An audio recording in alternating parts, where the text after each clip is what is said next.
Why did you and your ex break up? I didn't have my hit together yet and was selfish and unreliable.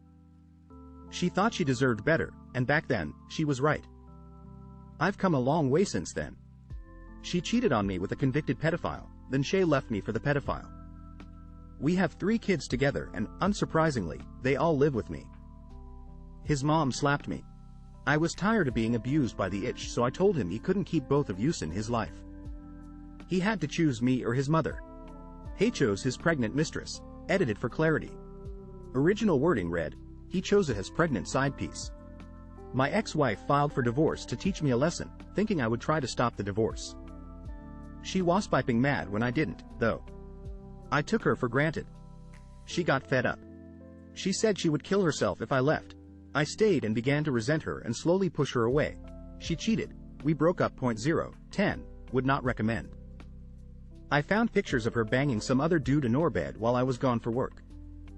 5 years of my life down the drain. I took time off from work to take care of her parents.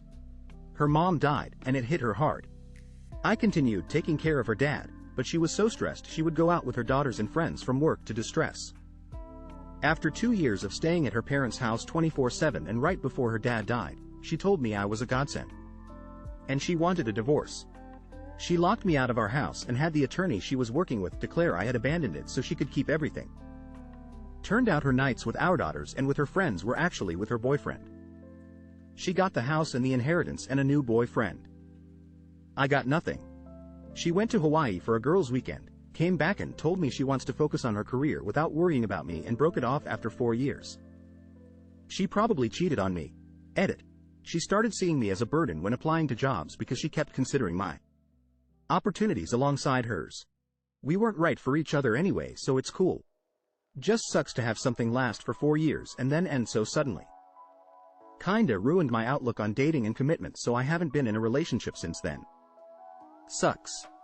Apparently I was the love of her life. She couldn't bear the thought of not being with me, and she'd just die if I ever cheated on her, right up until she casually announced she was leaving me for one of the 2 guys she'd been ucking behind my back, and I should just shut up and get over it because it's not like we were at all serious or anything. Edit. Since this is getting so much attention, the punchline is that she can't have babies because her hideous toxic soul must have poisoned her ovaries or something. Meanwhile, I've got 3 brilliant overachieving kids who wouldn't have existed if I was still with her. Cocaine. We'd been in a committed relationship for 7 years. We were both in our 40s, and we had a plan to get married after her last child finished college, which would take another 7 years. She lost patience, found another guy who said he wanted to get married again much sooner, and she did it with me. Spoiler alert. They got engaged about a year and a half later. But apparently he wouldn't agree to a date for the wedding. After being engaged for over 4 years, she finally figured out that he lied about wanting to get married. They broke up about the time we originally planned to get married. My ex and I were together for 14 years and it was a magical time.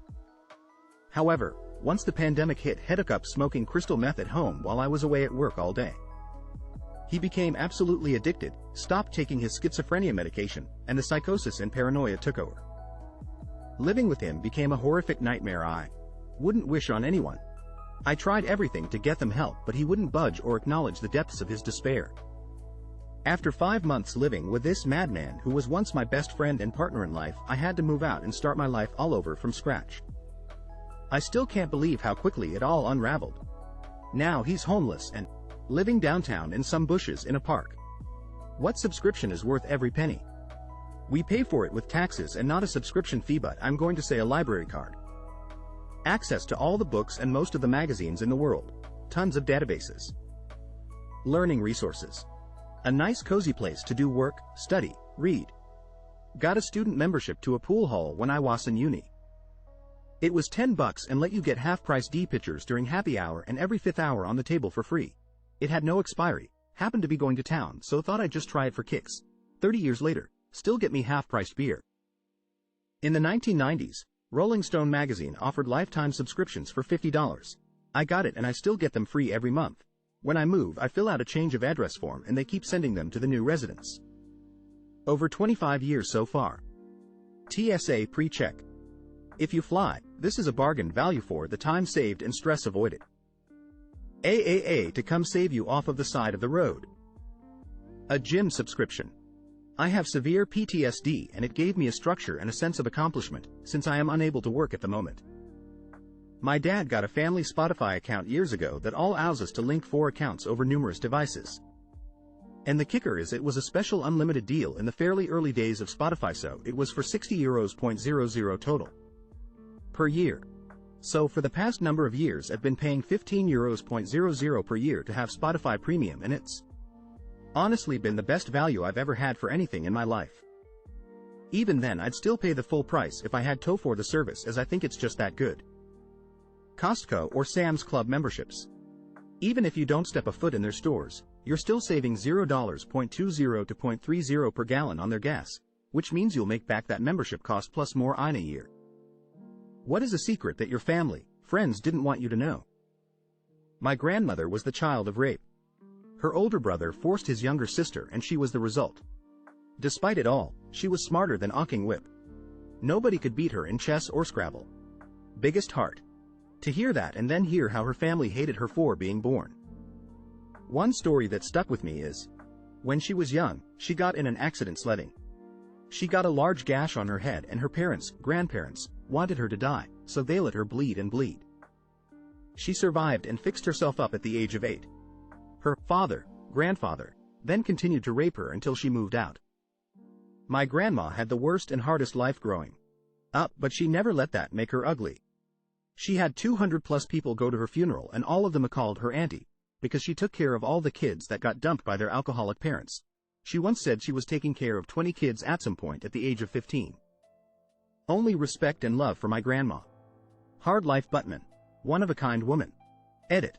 My grandma was always humble in her kindness, never once told anyone if she gave someone money, helped them recover from drugs by giving them a home, taking in all stray animals, and loving and only encouraging others.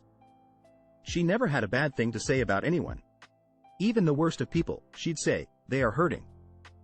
Someone needs to remind them someone loves them. She'd be very bashful and red-faced hearing the kind comments. She had a hard time taking compliments and praise, but it always meant the world to her. I'm sure she's thanking all of you for being very sweet smiley face. For me, it's a friend's dad. He left the family when my friend was young but would occasionally send a gift or card. My friend got a Facebook message one day from a woman who had been doing ancestry research. It turns out the dad had done the same thing, get married, have kids, bail, several times, and my friend has a rap load of half-siblings he never knew about. They're all friends now. I got so many half-siblings out there I have to cross-reference my Tinder matches with my 23 and metadata. My family never talked about my grandfather. I knew he died before I was born, but that was it. When I was about 15, my mother told me he was a terrible man, used to beat my father and their entire family. Eventually, he tried to axe murder my dad at his work, and somehow my dad fought him off. Next attempt, my grandfather waited with a shotgun to kill my dad when she showed up for work, but my dad was off for some reason. Grandpa eventually got tired of waiting and just killed himself. Apparently my dad just never wanted us to know just how bad life can be, and did everything to keep that buried. My mother treated my wife like hit during our wedding because we didn't let her host the rehearsal dinner at my wife's uncle's house, didn't let her plan any of it, and did all of the work ourselves. I only learned that she'd been dragging my wife around by the arm to try to get her to cede control of aspects of the wedding a week after the wedding. She wonders why we don't see her more than twice a year. When I was a little kid, I was wading around in the ocean. Suddenly my mom's boyfriend told me to come to shore, then I felt something hit my leg. It looked like you rubbed my leg with sandpaper. They said it must have been a crab. I was dumb or something and believed it. It was actually a shark. He saw it swimming towards me and that's why he told me to come to shore. They didn't want to tell me it was really a shark because they were afraid I wouldn't want to go back into the ocean. What are things parents should never say to their children? I don't remember that. That never happened. When a kid brings up a past trauma. I wish I never had you. Never tell a child that the divorce is their fault. Probably calling them useless.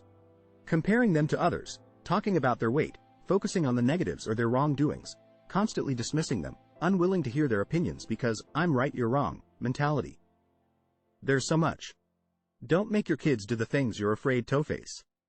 When I was a kid, my mom dumped all that hit on me, rent late? I had to face the landlord.